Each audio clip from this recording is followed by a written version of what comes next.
Olá, meus alunos, minhas alunas, queridos amantes do direito constitucional, colados com a LD. Toda hora é hora, todo lugar é lugar, para a gente aprender um pouco mais sobre o direito constitucional. Juntos no projeto 365, serão 365 vídeos abordando o nosso tripé da aprovação: a Constituição Federal, a doutrina constitucionalista e a jurisprudência do STF. E no vídeo de hoje, eu quero trazer um tópico da doutrina que explora a história constitucional. Quero trazer para vocês a primeira Constituição da nossa história, que foi a Constituição de 1824, que foi outorgada pelo imperador Dom Pedro I logo após a independência do Brasil. Então, o Brasil se torna independente de Portugal em 1822 e, 2 anos depois, em 1824, vem a primeira Constituição dessa nossa história constitucional, que contou com 8 constituições.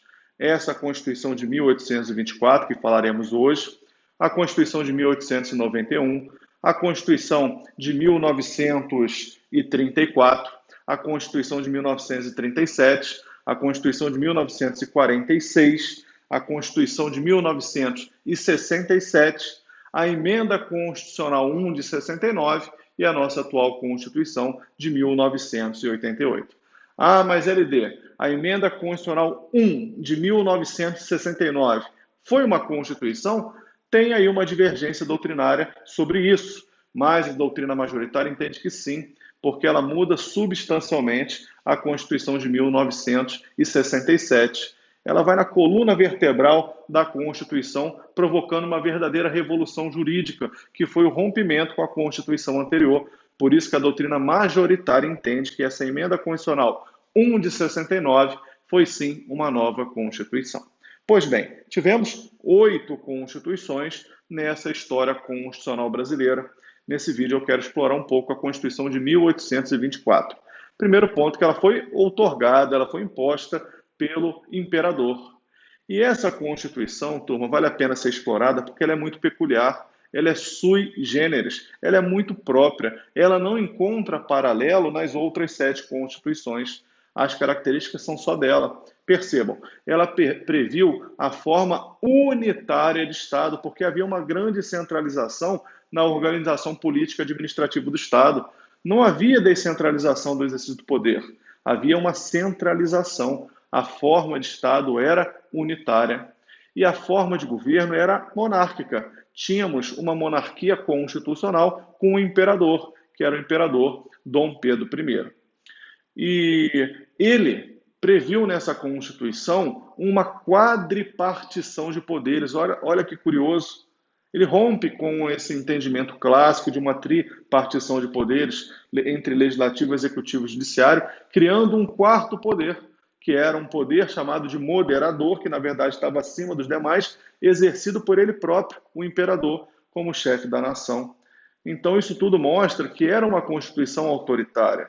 A forma de Estado era unitária, portanto não havia descentralização do exercício do poder, o poder era central, só existia um órgão central de onde emanavam as funções executivas, legislativas, judiciárias e de mais a mais, acima dos 3 poderes tinha um quarto poder.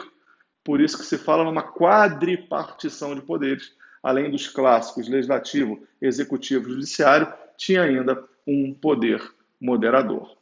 Então, turma, essa Constituição claramente marcava a centralização do poder na mão do imperador. Outra característica muito interessante dessa Constituição é que ela adotava uma religião oficial. Ela era uma Constituição teocrática. Então, dentro daquela classificação quanto à religião, ela era classificada como teocrática justamente por adotar a religião católica apostólica romana como religião oficial. Foi a única da história que previu isso aí. Todas as demais previram um Estado laico, mas a Constituição de 1824 consagrou um Estado teocrático que adotava, sim, a religião católica apostólica romana como religião oficial. E também essa Constituição tinha uma outra característica muito peculiar dela. Era uma Constituição classificada quanto à estabilidade, mutabilidade, alterabilidade, como uma Constituição semi-rígida, também chamada de semi-flexível, porque a Constituição dizia que a parte materialmente constitucional, que tratava, por exemplo, da organização dos poderes, da organização do Estado, essa parte era rígida. Para alterar as normas materialmente constitucionais, era exigível um processo legislativo mais rigoroso, mais dificultoso. Mas para se alterar as demais normas formalmente constitucionais, bastava o processo legislativo próprio da legislação ordinária. Então, quanto à alterabilidade, mutabilidade, a Constituição de 1824 foi uma Constituição semi-rígida, também chamada de semi-flexível.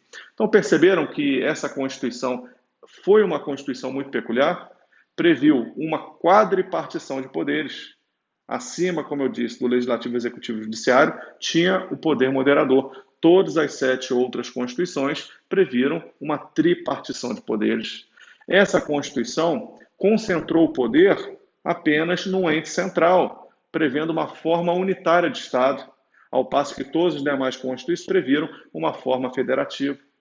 Essa Constituição consagrou uma forma monárquica de governo. Com a Constituição de 1891 nasceu a República e todas as demais constituições mantiveram uma república presidencialista.